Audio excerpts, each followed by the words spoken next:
Howdy folks, Doc here with Last Best Tool, and about a year ago I made a video that showed some of the prototypes that were at SEMA of Harbor Freight pliers that looked exactly like Snap-on pliers. And it's not uncommon, you know, I've done a ton of videos about stuff like this. The big one that they showed was this guy, and obviously I called those a Gasp tool because they were so similar.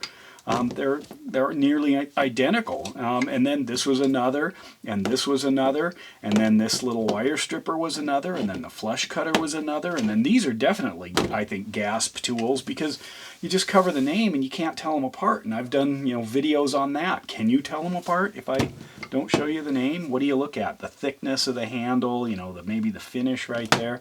But anyway, Harbor Freight just launched another one of their icon lookalikes, and it's this guy here. This is the Icon Wire Stripper Cutter and Crimper. There is the number, the PWCC-9, or the item number is the 70400, manufactured in Taiwan, you know, designed by Icon Tools.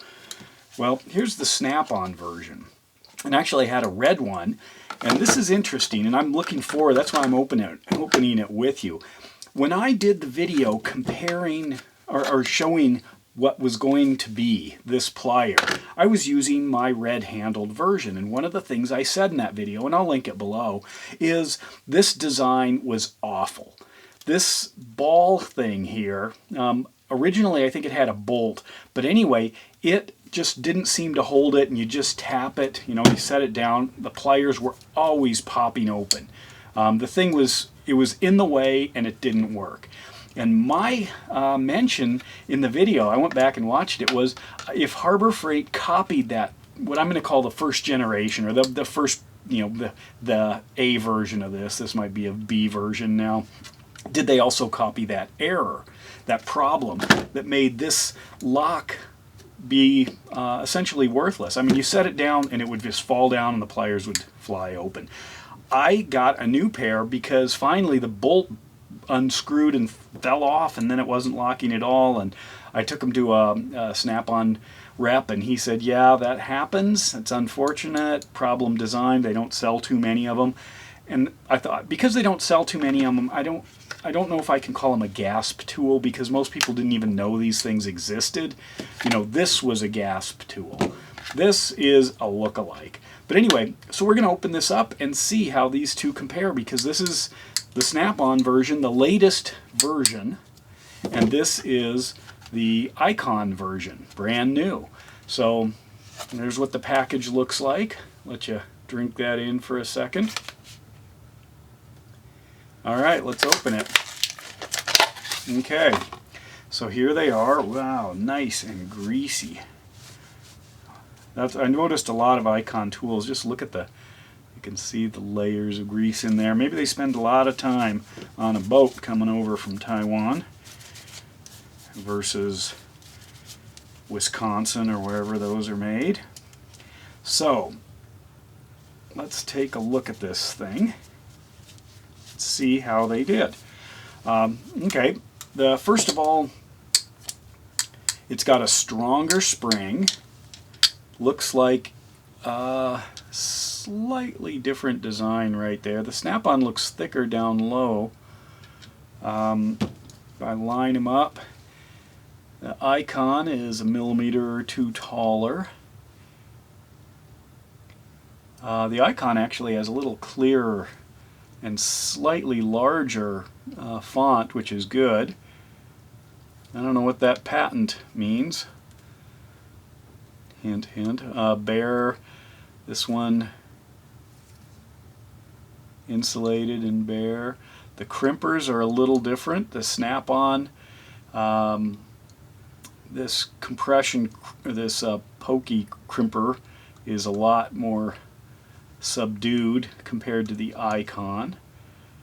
Both have, looks like a hex or Torx hex drive bolt in the center, wherever the spring-loading mechanism is. The tips, well, the Icons, they're offset just a hair. I don't know if that, can't really move them too easily. snap-ons line up straight. What about, I close them up? Is that? Looks like the snap-on's got a bit of an overbite right there. So, however, both need some orthodontia. The Icon's got, you know, a crooked bite. Snap-on's is straight, but the Snap-on's got a touch of an overbite, and the Icon is, you know, I'd rather have it like this. So, sorry, Snap-on. Looking at that, sometimes you're trying to grab things, little tiny things. Shouldn't be a real problem though. The cutting of screws looks the same. This is how they'd line up. Now let's look at this thing. So what Snap-on has is one of those little washers that's providing the resistance.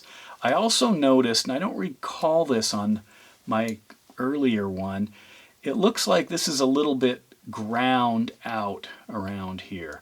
That might have been part of the problem, is maybe this was just skating on the surface. This has actually got some resistance to it. Not a lot, but if I hold one, I'm going to hold one handle, and it's not really moving.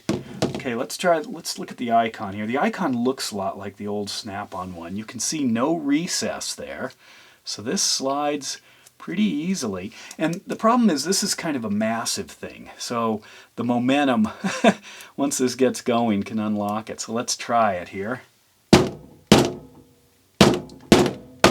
Well, that one's holding. So maybe they modified the edge there to hook that in right there. I don't know. I don't have my old ones to compare, but that was a problem. I'm going to try something else here. I'm going to hold the two, bang them down here, and then look and see. So they're both all the way up as far as they'll go, up into the top. Doesn't look like the Icon goes quite as high. There's nothing, well, it should. Oh, there we go. That's interesting. Okay, so they're both all the way up in the top. The Icon came down just a hair. That would flip it out, but it's still hooked. So, good. Close enough. What about what they're for? So, let's take a look at some wire here real quick. Let's try the cutters. Nice and smooth, complete. Let's go to a little bigger stranded wire. It's always a good test. I'm moving it on the bottom, middle, and top of the jaw. Let's try the Icons here. Interesting. Now it's a little sticky. It's like grease. Okay, on the bottom, middle, right there, top. Okay, that's working well. We strip this stuff. Nice. Do you see any? I don't see any scoring or anything. Looks good. What about the Snap-on here?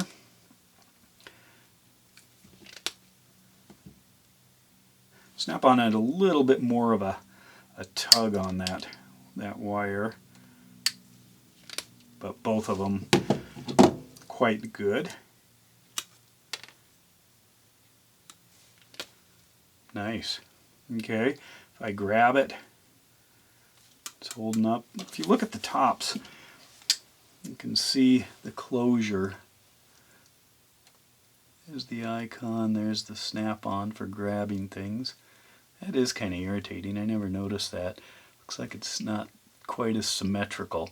I'm going to have to go check these out and see how they look, but that is off by a ways. Not return off enough, but...